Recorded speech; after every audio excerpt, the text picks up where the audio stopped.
What's up, guys? Ginger Games here again. I'm actually gonna probably change my YouTube name to Ginger Watches because apparently there's another YouTuber with a few thousand subscribers by the name of Ginger Games. So this is another game in my M46 Patton. I've been grinding it a lot lately since the other replay. As you can see, I now have the upgraded turret, which is a pretty big change, I think. The first thing you notice, of course, is you go from 1600 to 1700 hit points. Now that won't affect it too much in the long run. Obviously, having more hit points will mean you'll survive at least a little bit longer depending on what you're facing. I think some of the perks of this turret, besides the fact that you get overall improved gun handling and DPM, are that your base view range goes from 400, which is already really strong, to 410, which is extremely strong. 410 base means that if you wanted to, you can probably negate optics. And on this tank, I'm currently running the setup of Advanced Rammer V-Stab, really to optimize and improve the gun handling and DPM as much as I possibly can to get it really strong.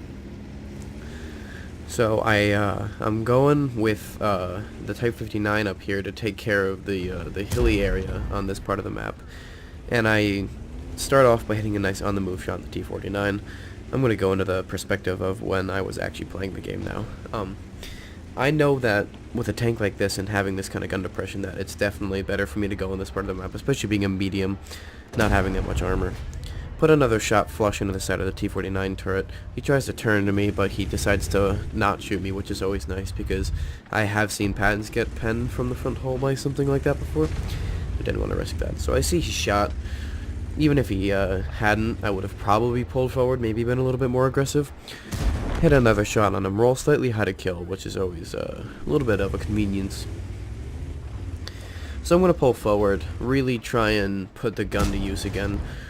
Start off with a pretty, that was actually a pretty chancy shot on the side of the T29 turret, but luckily I do hit it.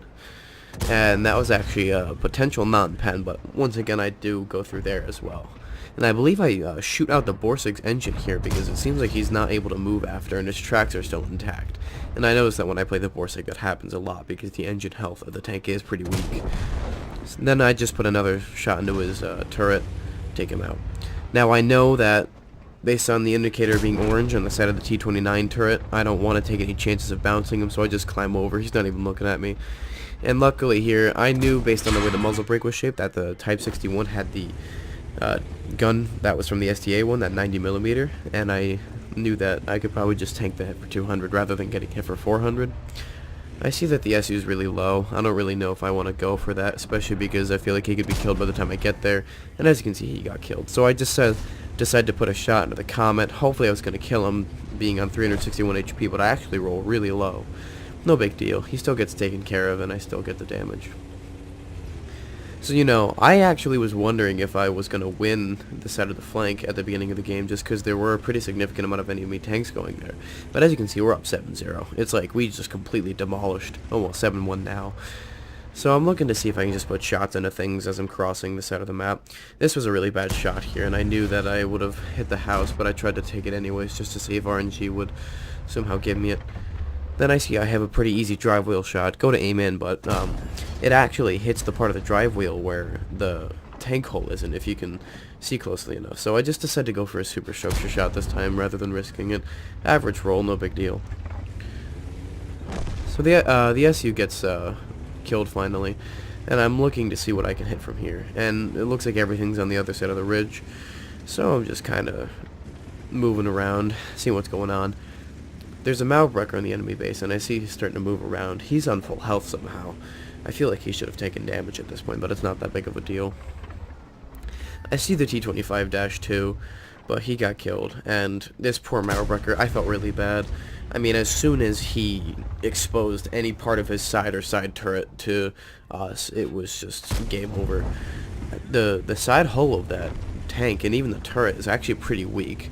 As you noticed, like, he just got absolutely destroyed, and luckily I was able to put a shot, and I would say a half into him, because the second one was, you know, the finishing shot. And I'm gonna rewind that pretty quick just because I was talking about that Mauerbreaker for a while. What's nice about the Tiger P here is that I obviously I ammo racked him. Now, my thought process with something like this, just because of the distance I was at, is I would have loaded APCR. I've been firing AP almost this whole game. Now, the reason I loaded APCR here is because the Tiger P front is 200 millimeters, and I know that's only this part, and even then these shoulder areas are 100, I believe, which is the same as the side armor. Either it's 100 or 80. Either way, this is easy to pen, and it's very flush and exposed, and even then the cupola is easy to hit, and the turret is weird sometimes. But I figured at this point, we're rolling anyways. I'm not going to need to fire APCR really after this, unless I want to shoot it at him again, because there's no point in shooting it at a Scorpion G. So I figured, why not take the risk? Because, like, if I'm going to hit this, I want to be able to at least go through. So I just decided to load APCR. I thought I'd try and not justify it, but give my explanation on it. And luckily I hit the right part of the tank, which is, I think, right through the shoulder to blow his head off for close to 1100 damage, which is really, really nice. Finally, just load HE. I know it's just the Scorpion. I was hoping to get a full damage roll in, and that he wouldn't be on too low health, and I luckily do get that to happen. Hit him for a clean 498, which is above the typical roll of, I believe, 480. So that's the game. I just thought I would show that because it was a really, really good game. I mean, close to 6100 damage, 5 kills.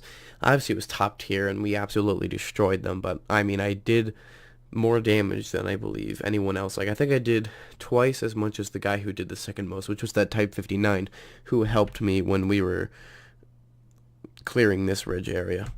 And I definitely think that's an important flank, just because it's just one of the main places of the map, and I think this is a good example of how to play the M46 Patton as maybe not necessarily a support, but a little bit of a brawly, trying to be like a clever medium in a sense, where you're shooting at the things that aren't really seeing you or looking at you, and using the good gun depression of the tank to hide the big profile, because the hull is pretty big and it's easy to pen as well.